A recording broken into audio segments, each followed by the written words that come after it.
Good morning, good afternoon, good evening, and welcome to today's Caffeine for the Soul.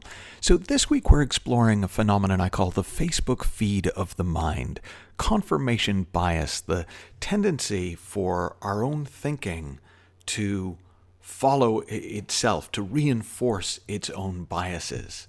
And one of the most popular strategies for taking advantage of that aspect of the mind, where it's sometimes called the Winnie the Pooh principle. The more you think a certain way, the more you continue to think that certain way. The more you go down a train of thought, the more trains come along those tracks. So one of the most popular strategies for taking advantage of that is positive thinking. And the idea behind positive thinking as a strategy for happiness and success is pretty straightforward. Since the mind works like a Facebook feed, giving us more of what we like with our attention, the more we attend to our positive thoughts and feelings, and the less we worry about the negative ones, the more positive thoughts and feelings we'll tend to have. And there is some truth in that. But the problem is, when we divide the world into positive and negative, when we divide our world into what we like and what we don't like, that creates the very duality that we need positive thinking to overcome. So, while it's a nice idea, it's difficult, if not impossible, to make one thing all good without making its opposite all bad. And the devil's in the details of who decides which is which along the way, and at what point do you forget that you're the one creating that duality in the first place.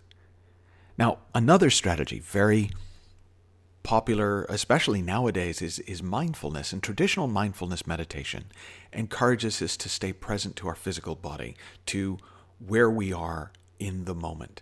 And it might suggest that we focus on our breathing, or focus on your footsteps as you're walking in the present moment.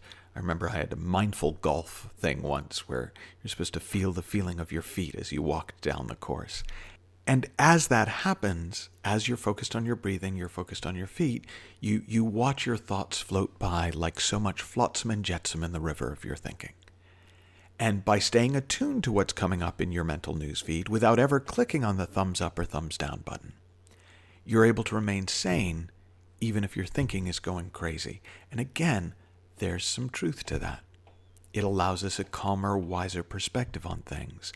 And if you couple it, as many people do, with loving-kindness meditations, with prayer, with other practices designed to help you be more compassionate towards all living beings, including you move through the world in a deliberate or not deliberate attempt to honor what's known as the Bodhisattva's vow, that for as long as space endures, and for as long as living beings remain, until then may I too abide to dispel the misery of the world.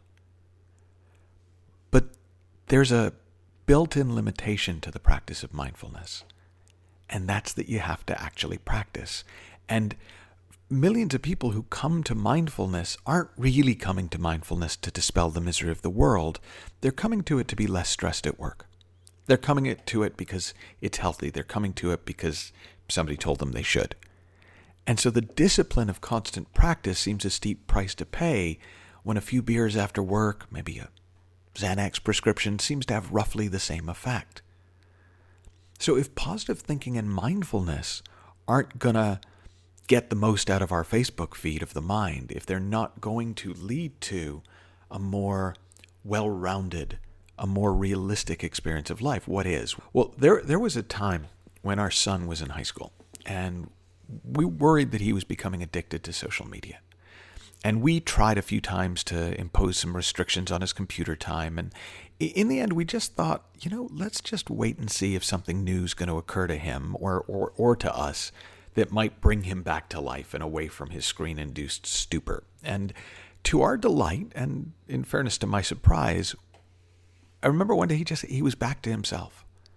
And I didn't say anything, but after a few days, and he continued not to disappear into his devices, I asked him what had changed. And he said, and he said it like it was the most obvious thing in the world. He said, I deleted my Facebook account. Now again, This is not a screed against social media. I spend time and money online, as you all know, and on the whole, I really enjoy keeping up with the lives of my friends and even my air quote friends, right? But what happened with my son points to a capacity in us, and it's a capacity that's always available even though it's often overlooked. When we allow the Facebook feed of our mind to do what it does without any attempt to direct it, control it, or even be particularly mindful of its content, a hidden algorithm emerges. Instead of getting more apparently positive or negative thinking, we just start to get less thinking. And the thoughts that do come through our inner news feed seem to be higher quality. They come from somewhere deep within our own consciousness. They have a wisdom to them. New insights occur to us. New ideas come to us seemingly out of the blue, and we kind of know what to do without necessarily having any idea why.